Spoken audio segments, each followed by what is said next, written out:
नमस्कार विद्यार्थियों।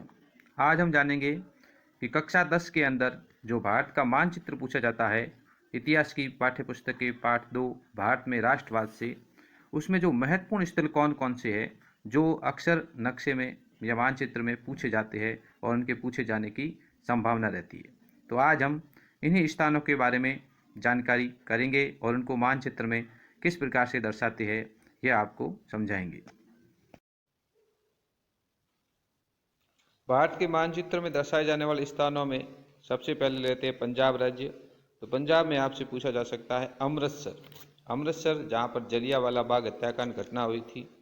उसके बाद आपसे पूछ सकते हैं फिरोज शाह कोटला मैदान, क्योंकि यहाँ पर 1928 में HSRA Hindustan socialist Republican army की स्थापना की गई थी। तो ये आपसे पूछ ले तो ये आपको दिल्ली के अंदर दर्शाना है। फिर आपसे उत्तर प्रदेश के अंदर जो पूछे जा सकते हैं वो आपसे पूछ सकते हैं चौरा चोरी कहाँ है, चोरी चौरा कहाँ पर है। चोरी चौरा वह स्थान जहाँ पर 1922 के अंदर आंदोलनकारियों ने पुलिस थाने पे हमला किया था और गांधी जी ने असहयोग आंदोलन को वापस लिया था। तो ये आपको उत्तर प्रदेश में दर्शाना है। इसके अलावा आपसे पूछ सकते हैं वो है अवध कहाँ है। तो अवध भी आपको उत्तर प्रदेश में दर्शाना है। अवध इसलिए पूछ सकते हैं क्योंकि यहाँ पर बाबा रामचंद्र के नेतृत्व में किसानों ने असहयोग आंदोलन में भाग लिया था। फिर आपसे जो यूपी में पूछ सकते हैं वो है आपके रायबरेली।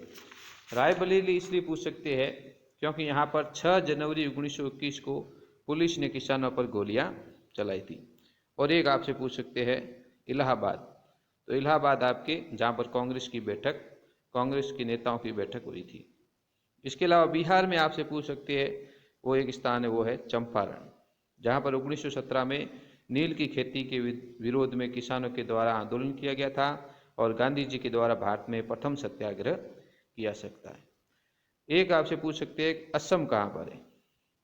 असम जहाँ पर बागानी मजदूरों के द्वारा आंदोलन किया गया था। फिर आपसे पूछ सकते हैं बंगाल कहाँ है। तो आपको पश्चिम बंगाल में दर्शाना है क्योंकि बंगाल और पंजाब ऐसे 2 राज्य थे जो मुस्लिम बाहुल्य थे। फिर आपसे पूछ सकते हैं कलकत्ता कहाँ पर है। कलकत्ता इसलिए पूछ सकते हैं क्योंकि यहाँ पर 1900 सितंबर 1920 में कांग्रेस अधिवेशन हुआ था जहाँ गांधी जी ने अन्य नेताओं को असहयोग आंदोलन के लिए राजी किया गया था। तो कलकत्ता आपको पश्चिम बंगाल के अंदर दर्शाना है।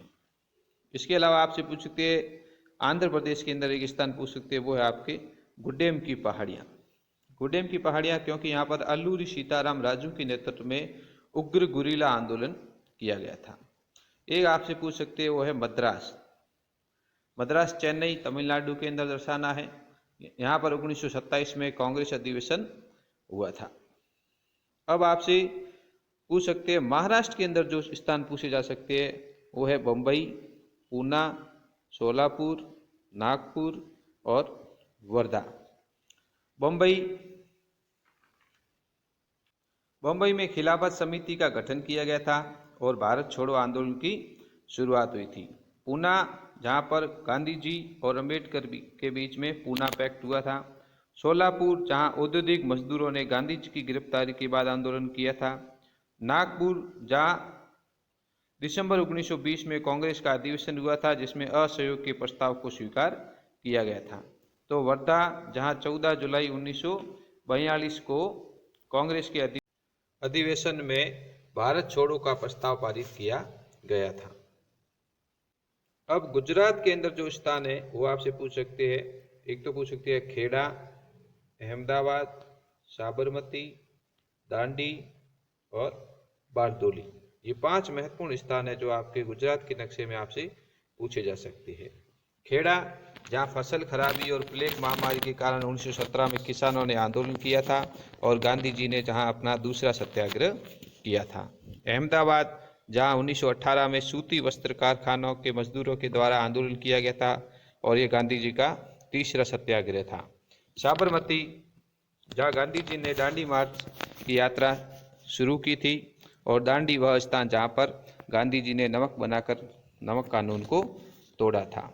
बारदोली जहाँ 1928 के अंदर किसानों का आंदोलन हुआ था और जिसका नेतृत्व सरदार वल्लभ भाई पटेल के द्वारा किया गया था। तो इस